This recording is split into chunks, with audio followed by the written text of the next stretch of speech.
Hi, everybody. Thanks for joining. Welcome to our Pet Grooming 101 webinar with Priya. Priya has groomed more than 5,000 pets so far and is an avid pet lover, having a pet of her own as well. Hi, Priya. Welcome to the webinar with us. Thank you, Arpita. Thank you for making time to do this and, take all of us through a lot of tips that all of us need about grooming our pets. So let's start with the first thing. First thing being, what are your, basic tips for pet grooming, best practices that we should follow at home? The first, what we teach is what they learn. Right. So, grooming has to be a day-to-day routine, a regular thing that we practice, like how we feed them, like how we take them for walks. Grooming Right. has to be a day-to-day thing that has to be practiced at home. Okay.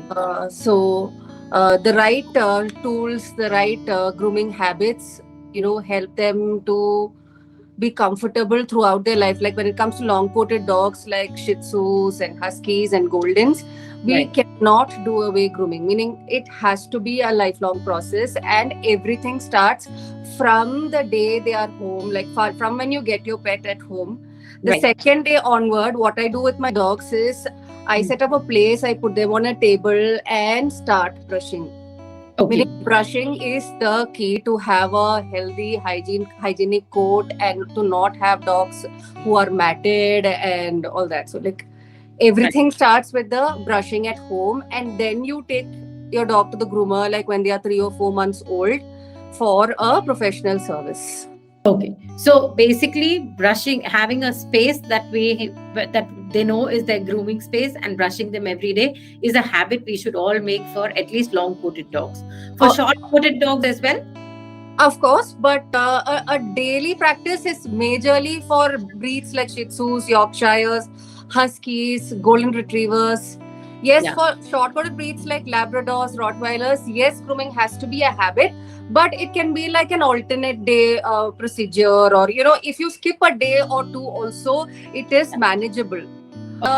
Keep a long head, or if it's like a medium-coated dog, a Right. Maltese, whatever the case may be, every day brushing and combing is a must. Even as a pet parent that I have been for so long, 14, 15 years, I think I do alternate day brushing, but now I will start brushing because I have an Irish setter and an Indie who's half German. So he's hairy. So now we will start doing this every day. Thank you for that tip. I think that also answers the next two questions I had as to how often we must groom them at home, at least. Right? Now, for cats, what do you suggest, Priya? Since you're a cat groomer as well, what do you suggest for cats? So I am a cat groomer, and I myself have 2 girls at home, Persian cats. Cats are not somebody who is going to be comfortable, like, when you randomly get them to a grooming parlor and ask some stranger to cut the nail or, brush their coat or teeth brush. This is not, possible for a cat unless and until the process starts at home. Now, for my cats, they go through a regular de-shedding and combing routine every alternate day. Now, definitely I would suggest a daily brushing if you have just 1 or 2 cats at home. But I have 8 dogs and 2 cats. So I am able to dedicate only alternate days. Take off work alternate days just to groom the ones you have at home. So my Tuesdays are my bathing days and spa days at home for my pets. Oh, how lovely. Because it's an off. But otherwise, you have to make yourself, and getting up in the morning, brushing my teeth and sitting with my dogs is what I do first before my cup of coffee. Because if it is not done, then your dogs are in trouble, you are in trouble. Fair point. Agreed. So good. So now we have it that cats also need to be brushed alternate days. And how often do we cut nails, Priya? So 3 questions that I think we got commonly. One is ear cleaning. What is a good way to clean ears and how often?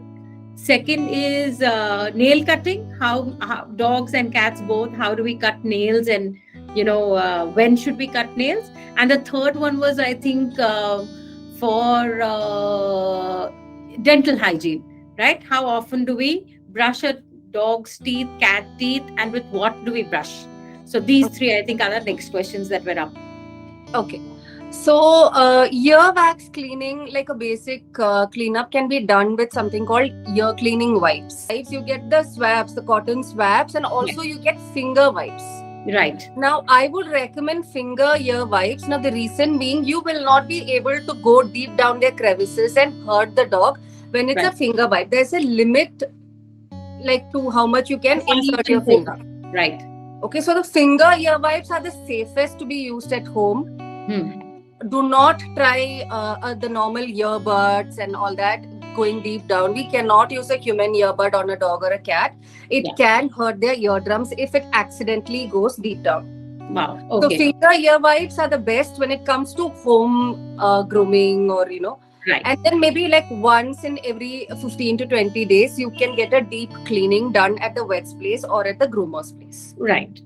So that's how your hygiene can be And maintained. how often do we clean at home for dogs and cats? You're Uh, cleaning? Weekly once, or Weekly. if you see my Labrador gets the wax development quite fast. So every Right. dog differs. So Right. if it's really dirty and you feel that it needs to be cleaned twice a week, it can be done.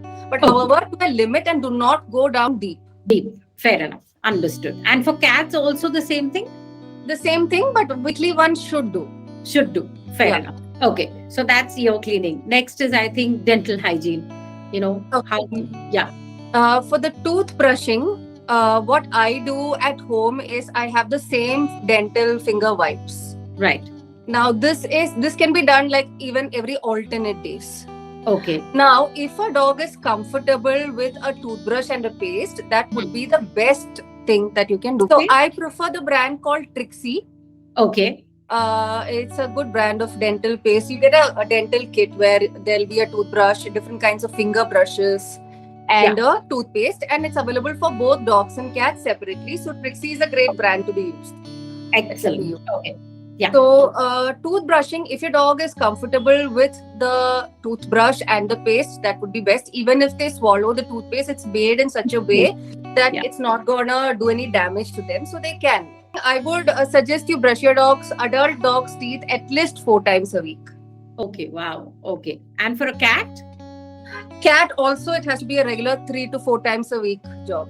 Okay. Wonderful. Okay. But they And do not cooperate. It's a very big task to, for a cat to let you brush their teeth. Even if it's on my own cat, they might be very reluctant. So okay. you have to start really. If you're a new pet parent, you have just got a cat, you have to start really early. As soon as your cat is home and it's been like a couple of days. But what if start. we've had cats for a long while and we haven't done this? Then it's a Huh? tough. What if we've had You cats? start touching here and making them comfortable, and make it a regular practice wherein you open their mouth slightly. You can't directly open and start brushing. Right. So make it more comfortable for them while you touch their jaws or open up their mouth. Or like if you're somebody who can give a tablet or syrup to your cat, then you definitely can start brushing your cat. Perfect. Okay. And now the third one is nail cutting in both cats and dogs. How often, and should we do it? Should we have it done professionally? What is your opinion? Nail cutting can be done at home, provided you do not cut they have their nerve endings here. Yes. So it's called the quick. So provided you are equipped and you're able to do it without hurting their quick, Yeah. it can be done at home. Now, like if you're a first timer and if you're nervous and if you feel, the more nervous you are, they're gonna catch your vibes. Right. And Absolutely. however you feel, so as cool as you can, keep it as cool as you can. If you're nervous, 90 out of 100 pets are nervous when it comes to their nail clipping. Yes. However friendly, however happy they are while getting a bath and a massage, nail clipping instigates them, or it's like it's very, most of them are anxious. Now, Agreed. if you are anxious as well while doing this is going to have a negative impact. Right. Now, be as cool as possible, and if you're able to do it without hurting them and the nails are long enough for you to cut it, Yeah. then you can go ahead and use an animal nail clipper, not a human one. Right. And for small dogs and smaller cats, you will get a small animal nail clipper. If nothing works, you can also try grinding their nails with a nail grinder. Okay. And this is only if we are confident, only if we are sure of, being Yes. able to do it without ourselves being nervous. Otherwise, then we take them to the groomer or the vet and have it cut there.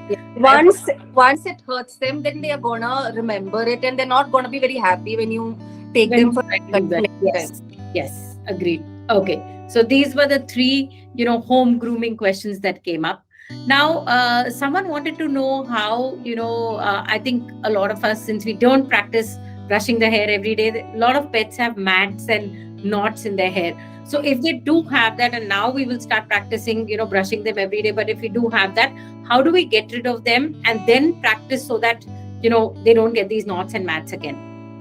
Okay, so there are the knots can be like a basic tiny piece of hair that's got knotted, and if it's very severe, that leads to matting. Right. Now, if it is knots, which is a minor case of knotting that has happened to the hair, it is doable at home if it is done in the right way. Meaning, you use a detangling spray, a good brand of detangling spray. Okay. You spray it on the dog's coat, and then you use something called a slicker brush. Okay. And we get these sprays online at, wherever. Okay. Yes, you do get the detangling sprays online. Okay. There are like quite a good brands like Groom. You get Hydra, Okay. Isle of Dogs. All these are good brands, and they'll all have brushing and detangling sprays. Okay. And after that, show us the brush again, Priya. We'll see the brush again. Right. This is the slicker brush. Okay. Now there are like multiple brands that can be used. However, these pins matter. Yeah. Meaning each brand, if you go to a local pet store and you ask for a slicker brush, the pin might not be as good as what I am showing you now. Good Now quality. the brands I'm showing you is Brush Puppy and this is Chris Christensen. All these are available online for you to buy. If you're not able to buy it, please let me know. I can help you out get it. Awesome. We will be sharing Priya's details, email ID, WhatsApp once we finish this thing. So please, you can reach out to her and ask her again. So that takes care of the knotting. So so for that, I also have to show you a metal comb. Yes. So like for a long coat dog like a Shih Tzu or a Maltese or a Yorkshire Terrier, how do you brush your dog? Now first, they have a double long coat. Right. Now, just the top layer being brushed out or, using a slicker brush or a metal comb on the top layer will only leave the top layer knot free. There's still the undercoat or the bottom layer that can get tangled up. So if your brush does not reach the bottom, the roots of the coat, then tangling can happen beneath. And so a layman might not even be able to recognize that the dog has already started to get tangled. Okay. So what you do, you use a metal comb to layer out the coat one by one. Okay. Meaning you layer out the coat and you start slicker brushing from the undercoat. And then layer by layer, you come to the top coat. Only then the whole coat will be covered.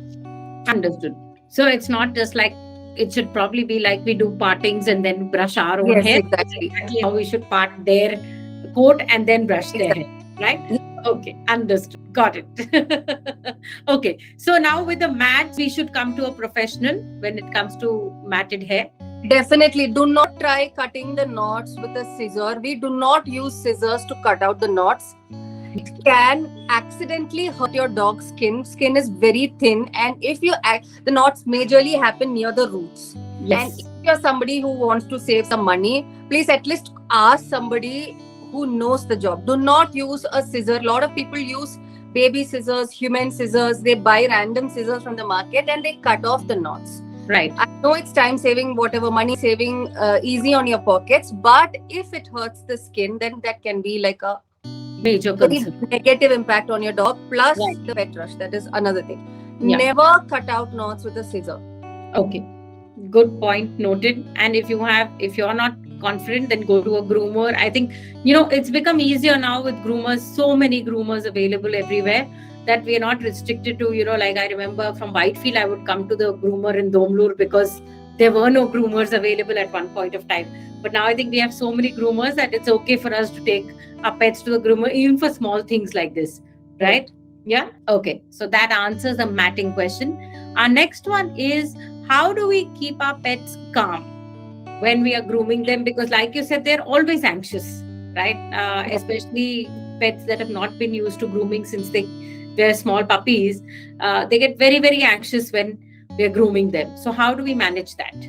Okay. Now, a lot of pet parents and my clients, I've seen them, getting them groomed in the living area or randomly making them sit on the floor and, trying to brush them out, wherein they're only gonna be able to run and make you run behind them.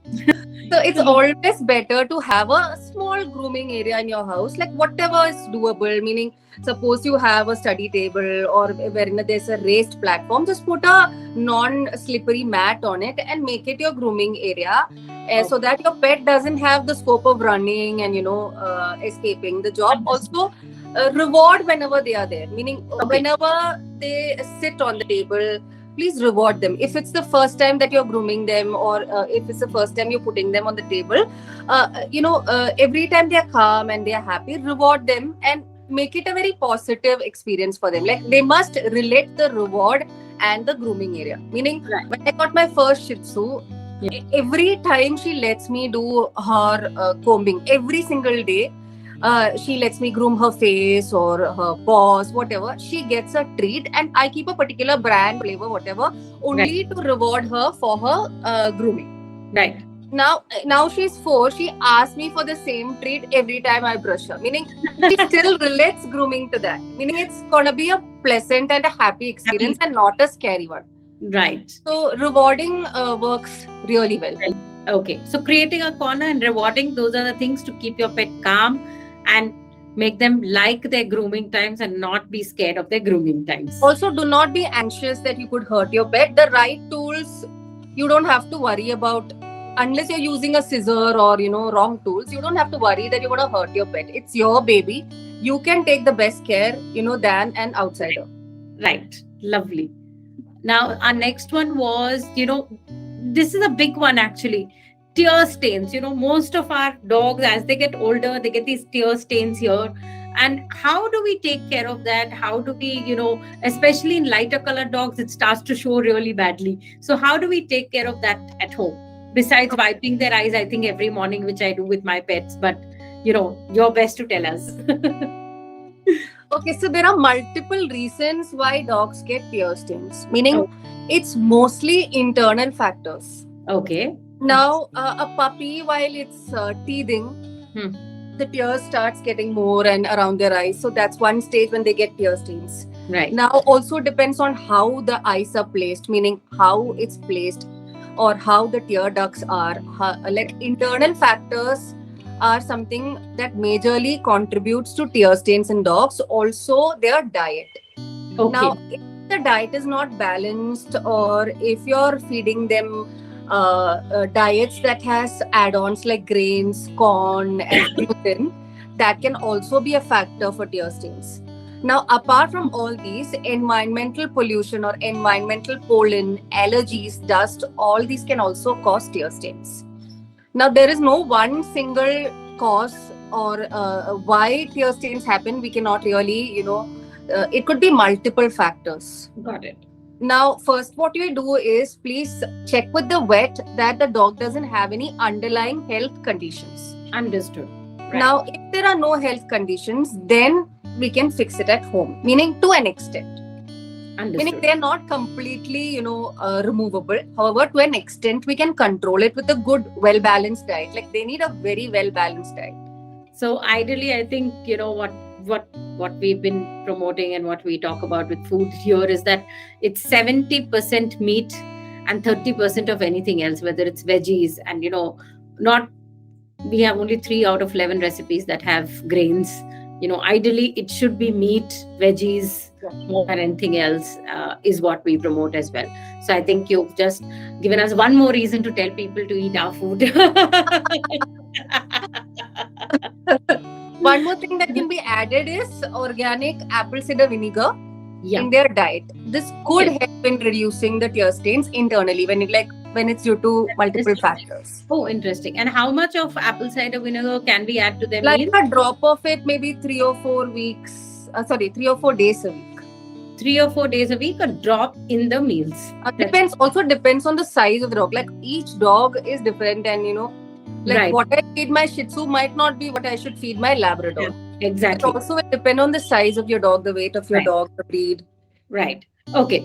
So this is very, very helpful. I think I've also learned something new. I didn't know so much goes on behind their tear stains. So now I shall be very aware of this.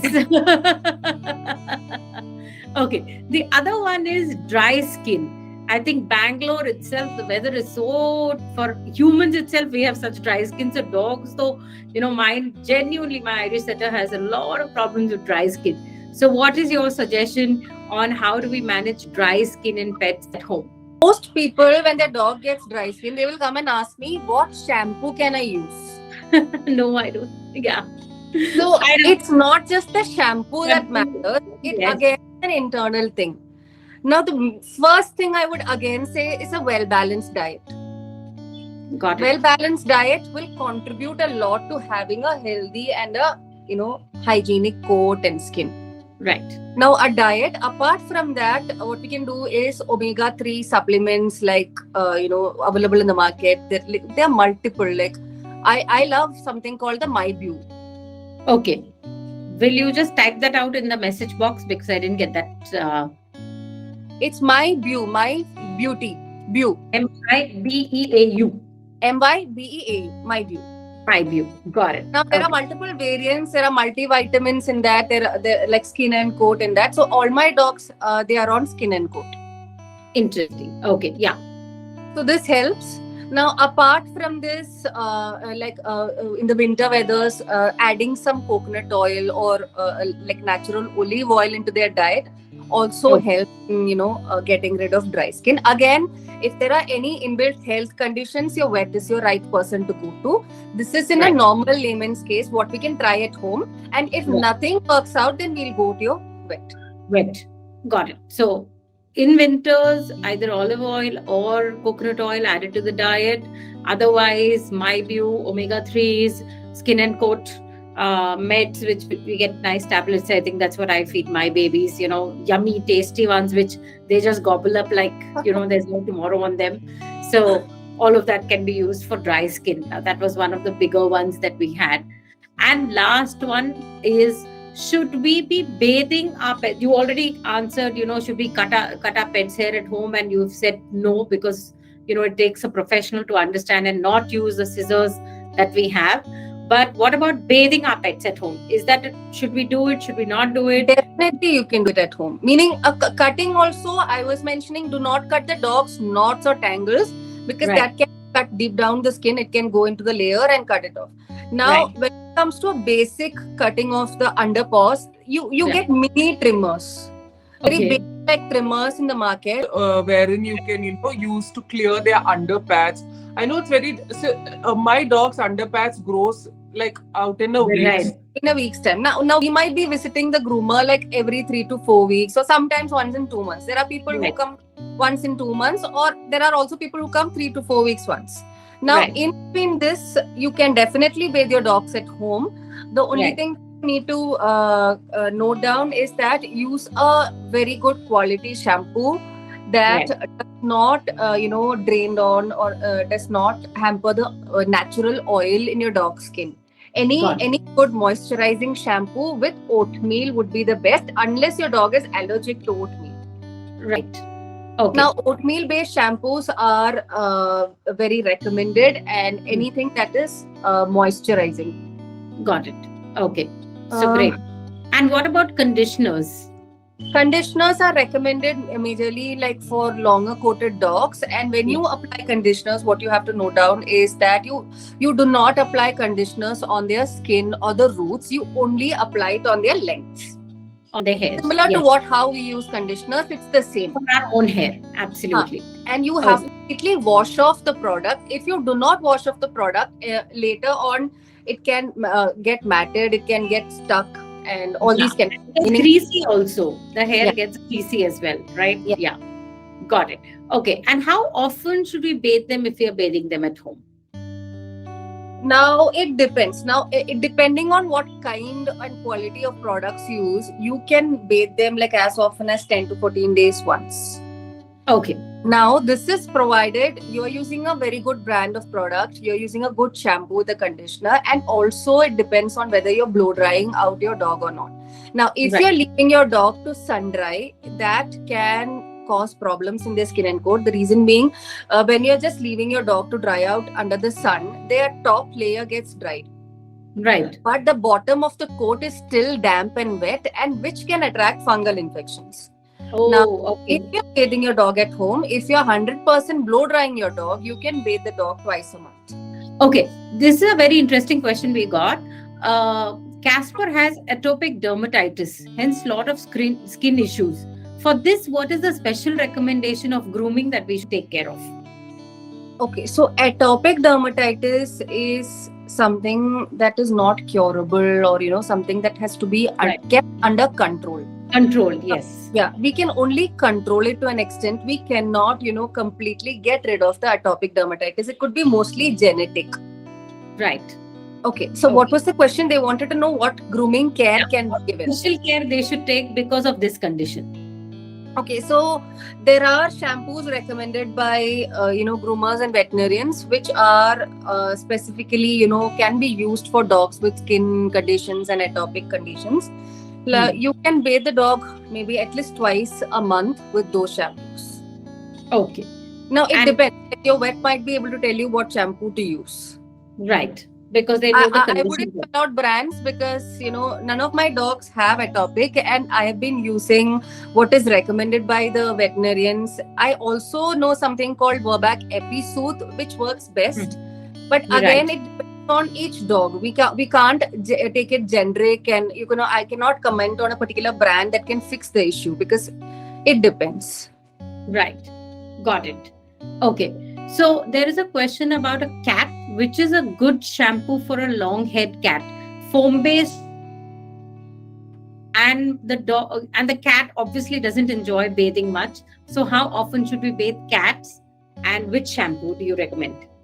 It's a long-haired cat, right? Yes. Okay, so I would recommend grooming, brushing, like a full grooming for a long-haired cat at least once every 45 to 50 days once. Got it. And the Okay. brand can be used. I love BioGroom. It's like a majority ingredients are natural and sulfate and all that free. Okay. So BioGroom is a great brand. If it's a white cat, they have specific shampoos for white long-haired cats. You can try that. There's a question here that says that my dog does not allow me to touch his ears or his tummy while grooming and growls. So what should we do when such a thing happens? Okay, this is at home. Yes. Okay, so like a lot of dogs do not get they get instigated when you rub their tummy. Like mostly I've seen this in cats. Right. Now this could be a long-haired pet, if I assume. Like, am I right? They have not said if it's a long head. It says, what if my dog doesn't allow me to touch her ears, tummy, etc. for grooming? Otherwise, she's super friendly. That's all Okay, it got says. got it. Most dogs do not enjoy being brushed in the tummy, and they end up getting tangled if it's a long-haired pet. Right. Now, again, rewarding is what I could suggest when it comes to grooming at home. Make it a Right. slow process. Do not force things on your dog. Make it a routine. Make it practice every day. Like maybe try it. Also, when you pet your dog, touch the ears more often, or just make her sit on your lap. Wipe the ears more often. Like don't just do it while you're grooming the dog. Touching here more often, or rubbing the tummy more often, and making them comfortable. Also, when friends visit, ask Right. them to ask more people to do it. Like if your dog only allows you to do it, the groomer might have a tough task in grooming your dog. Understood. Like make it a regular practice and get them used to you touching them anywhere, meaning literally anywhere. Right. And that will make them more comfortable, and then Yeah. then slowly And like again, this cannot be done in a day or two. It is gonna be a regular practice that you have to regularly do. Like it has to be a habit, and eventually a dog is gonna let you do it. right. So I have another question here saying that my dog doesn't allow touching his mouth or brushing or cleaning ears. Can we use any natural treats to clean their teeth? Now there are a lot of dental chews in the market that claims to get rid of the plaque and all that, Right. but nothing can do the job that a brush and a toothpaste does. Right. However, there is a brand, I think there's a brand, not Pedigree or anything. There's a specific brand of dental sticks that come. I can send it out to you in case you want to share it to them. Yes, I'm not please. able to recollect the name now. That's a great brand that has a mint flavor. Oh, okay. It Great. does. If you give one a day, it does help to an extent in in the order. Wonderful. So please do send it to us, and Anisha, we will send this out to you as well, so Also, that you there's a powder called Flake Off. flake off. Flake Off is a powder that I have used years back, and that is supposed to be put in their drinking water. Oh, okay. So that helps to a great extent. Also, the mouth odor could be an internal problem because of indigestion and all that. Right. Again, a balanced diet is a key factor in determining all this. Got it. Also, shedding. I think we should have touched on this as well. Lot of shedding, excessive shedding in pets. How do we control that? What precautions do we take, and what grooming practices should we follow for shedding? Okay. So I have never seen. Mostly shedding is in double coated breeds and shorter coated breeds. Right. As far as at home, what I've seen is my longer coated dogs never shed. Absolutely right. Like my Irish setter, sheds much They lesser shed than my Indie retriever because, absolutely. yeah. So mostly we see shedding, like mostly it's twice a year for most of the dogs. Right. A seasonal shedding, mostly in short-coated breeds like Labs, Rottweilers, also Right. in short-coated breeds like Huskies, Malamutes, and Golden Retrievers. Now, Right. now when it comes to shedding, again, what we do in the shedding season is brushing the dog's coat twice a day. Okay. With a slicker brush, what I already showed you earlier. Right. Now, if it's a husky or a malamute, malamutes are dogs again with a longer coated when it Right. compared to the husky. What you get is something called a dematting, not dematting rake. There's a brand called Wald, and there's also a Okay. brand called Andis. They Okay. have a rake, a de-shedding tool, which is specifically made for those kind of breeds, and it helps a long way. Like I have seen a terrible matted case of a semi, like a mix of a husky and a malamute, because this brush does not go deep down. Right. The pins are like not long enough to go deep down the double coat. So Right. what is the de-shedding tool? It's similar to a rake. Even a husky can get badly matted. Yes. So sometimes only the top layer of the coat is brushed out. Undercoat, the brush doesn't reach, and when it doesn't reach, the undercoat gets tangled up, and Right. there can be a nightmares where we have no other option than shaving that dog. Oh, okay. So I had Right. one case in my life where there was literally no option because the entire undercoat was matted up. Oh, And God. a husky is the worst thing that you can do to that pet. Brushing every day 2 times in the shedding season.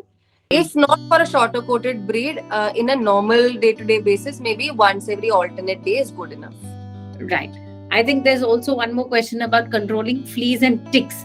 Also, she says if dog doesn't want to wear shoes, I think here, Anisha, I can quickly tell you we shouldn't make dogs wear shoes. It's highly uncomfortable for them, and it's something that it's like a little bit of a torture to them. So let's not It's make them not wear that. shoes. but I'm sure Priya can tell us how we control the fleas and ticks on them besides what the vet tells us, Priya. Okay. Yeah.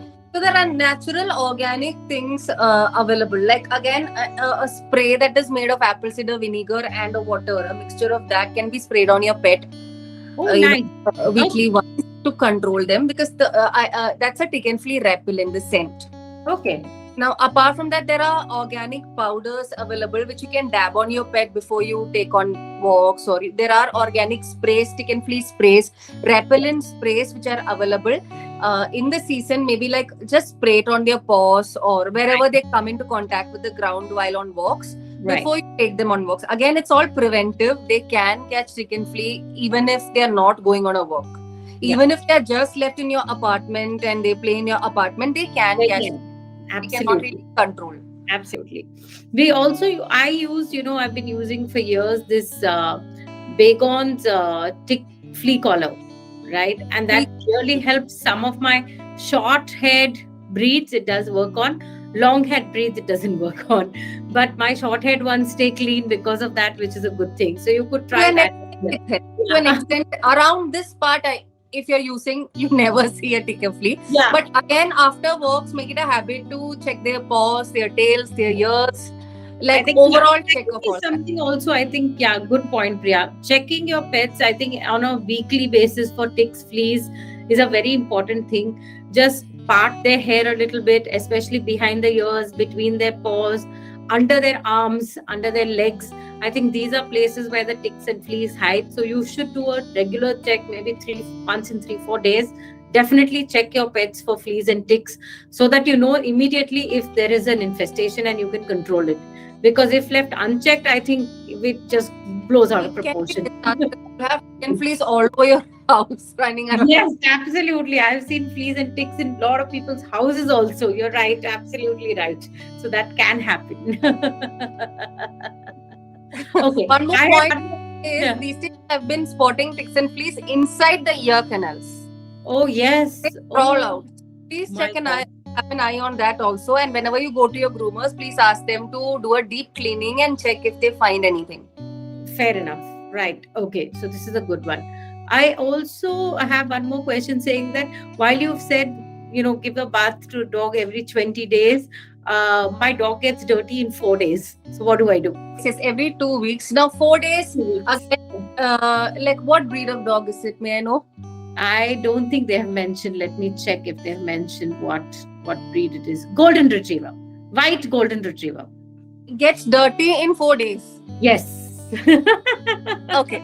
Now, unless the dog is going on wet floors and, unless it's that case, if it's a dry dust, the slicker brush goes a long way in helping you dust off all those dust from your dog's coat.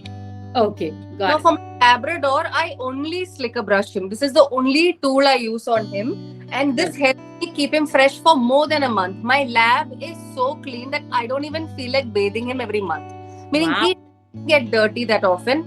Similar is a golden retriever. I know the long hair is a add-on factor, but this helps in getting rid of those outside dust to a great extent. Now, Excellent. apart from that, yes, there are wipes available in the market. There are dry shampoos available in the market. However, I personally do not use any dry shampoos on my dogs. I feel it dries out their natural coat and the coat Right. feels more rough. Okay. Now, if my dog is very dirty and I've just given him a bath last week and it's like unavoidable, I would rather give him a proper bath and 100% blow dry him than using a dry shampoo which is going to do damage to his coat. Fair point. If Right. it is very, very absolutely necessary, please go ahead and wash your dog like Once 7 days later or 8 days later, provided you do it with the right shampoo. No wrong shampoos. I can't give you out brands, but like I said, there are few brands I have already mentioned which Right. are great brands to be used on your dogs, and 100% blow dry. 100% blow dry is an absolute must. So please remember that. Anything that you would like to add, Priya, that we might have missed out on? Apart from this, winter care we already spoke. Oh, let's talk about paw care. Where we get dry paws, cracked paws. Uh, Tell us a little more about that. Okay, so most of us have the habit of washing our dog's feet and paws after every walk, including me. Right. So every day now, especially if I do it mostly when it's rainy outside and when the mud is wet and they come out all dirty. Yeah. So we do, like most of us wash our dogs like paws after each and every walk. Right. Now, there is one major concern that's important to be mentioned here, that most of us leave the dogs wet and the paws, as it is after washing. Right. Now, what happens later on is the more damp you leave the feet and the paws to be, there are more chances. A lot of you might be noticing that in between the paw pads, the paws are red, or they've started to chip off, or they've Right. started to crack. One Right. major reason is leaving the paws wet after every wash. If you're making it a point to wash your dog's paws every day, please towel dry the paws and, if possible, blow dry again. Blow dry is very important. I know it's difficult. Like most of us have shorter, smaller breeds like, Shih Tzus who need to be cleaned up every Cleaned on up. every Yes, basis. absolutely. So Absolutely. blow dry is a must. Keep the paws as dry as possible. I mean, do not keep your dog's paws wet. Keeping Mm. the paws wet, they will again clean it up. They'll again, bite or lick, and there can be hot Right. spots, there can be rashes, redness can happen. Right. So dryness can happen. So keep it dry, keep it clean, and also use a paw butter, preferably. Like mostly in the winters, we definitely need paw butters. Right. Also, when the floor is very hot, meaning if you're taking them on hot grounds for a walk, their paws can crack or get hurt because of the excessive heat. Use a Right. good paw butter, or if not paw butter, you can again apply coconut oil. Being a pet parent 14, 15 years, I didn't know so much. So now I know so much more. So thank you so much for making so much time and telling all of us about so many lovely pet parenting, pet grooming, tips, and telling us how we should take care of our pets and how we should, add grooming as a daily thing besides food and, walking. Grooming should be part of our things. Thank Absolutely. you so much. Priya's contact has been given on the message. We will also be posting out the entire webinar on our YouTube channel, or at the end of which also we will give out Priya's, contact. Any of you who want to reach out to her for more questions, reach out to her for grooming of your pets, please feel free. And thank you so much, Priya. It's been wonderful talking to you. Thank you. And lovely knowing you have so many pets.